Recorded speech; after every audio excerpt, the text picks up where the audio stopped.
Om Namo Bhagavate Vasudevaya. Om Namo Bhagavate Vasudevaya. Om, I bow to the Lord Vasudeva. Joy to you, friends. We've been talking about death in the teachings of Krishna in the Bhagavad Gita, and he says that those who die will have to be reborn again. So why grieve? And what I want to emphasize right now is the importance of not grieving. Some people they feel that they're not alive if they're not weeping. Read the novel Pride and Prejudice. It's great fun. Jane Austen was a wonderful psychologist. She could understand so many nuances of human nature. But in this one, Mrs. Bennet is always getting upset about things and getting thrilled about things, going up and down. She's moving so much up and down she can't move forward, and she never understands anything. Well, the more you let your emotions take you on a roller coaster ride, the less you will understand. You've got, if you want to get an understanding of anything, it says later in the Gita, to those who have no peace, how is happiness possible? So you won't find happiness. She certainly never had happiness. She had periods of exuberance, but that's not happiness. It's a kind of hysteria. The kind of happiness that we want has to be peaceful. And the type of understanding that you want, if you find somebody who's too restless to settle on a single point, don't ask him advice for anything. Go to those people who are calm. They have much more likelihood of being able to see what is and what is not. This is why science tries to eliminate the feelings in its investigations. And from that real mistake has come the delusion that maybe someday computers will be so conscious that we will have to consider computer rights. Well, this is all from a misunderstanding. Feeling doesn't have to be agitated. Feeling can be very calm. When it's calm, it's intuitive. But when the feelings are excited, when the emotions are there, certainly they are an obstacle to any scientific desire to find objective truth. Still, the objective truths that science finds change from generation to generation. Every 10 years you'll find that scientists are coming up with some new discovery that basically throws lots of basic principles that they had adhered to as, you might say, cosmic realities. They're thrown out the window. They're not true. Science is constantly fine-tuning and correcting itself, and it will continue to do so. It cannot do otherwise until it understands that the essence of consciousness is feeling. The way you feel, if you can feel deeply, truth is not a lot of things put together like a jigsaw puzzle. Truth is a flow. And when you get into that flow, then you can understand. And the other thing is, no computer, first of all, obviously no computer can ever have feelings. And those feelings, they're all tied around an ego.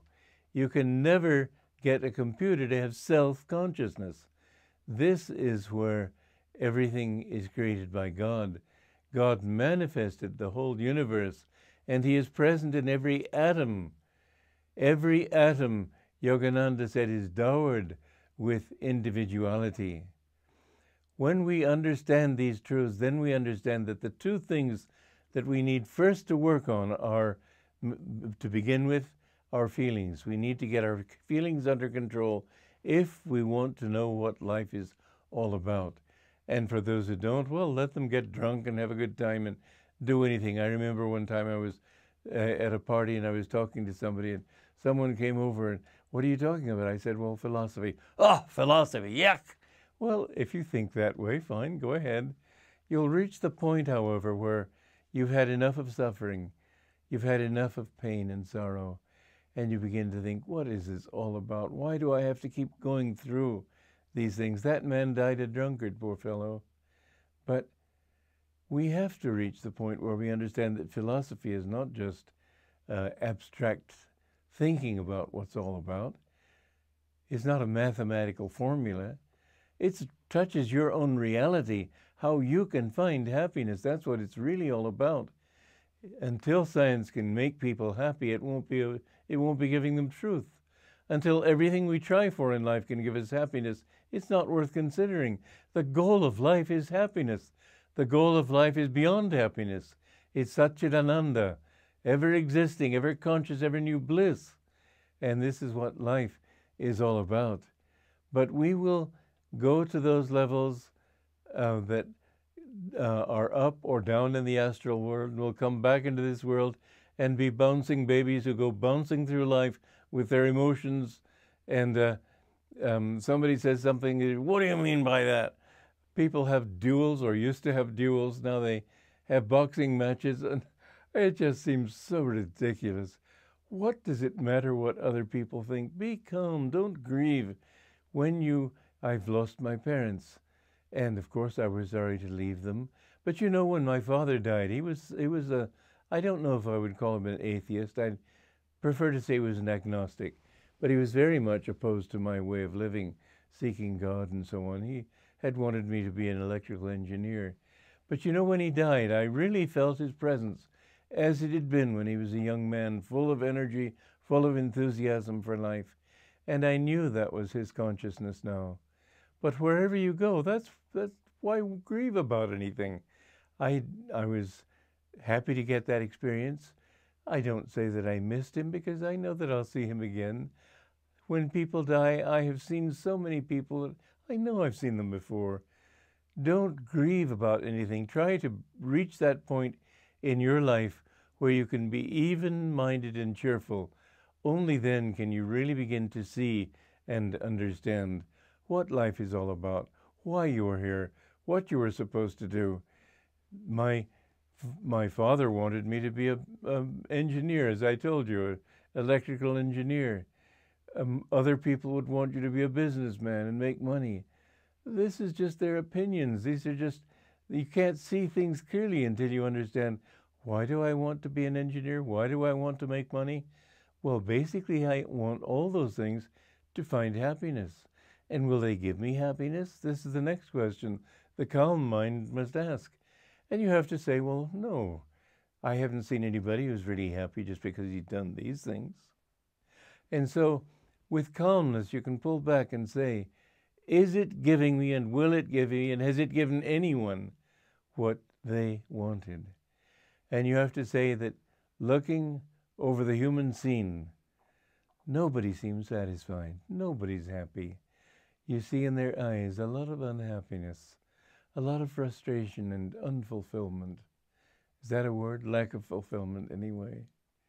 And there's one class of people that you cannot say that of, and that is the saints.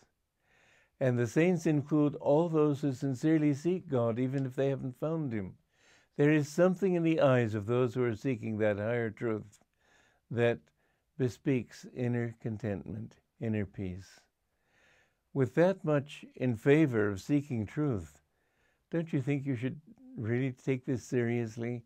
Get your mind calm enough so that you don't say, oh, yuck, and think seriously whether this may have something going for it, this truth that I'm giving you.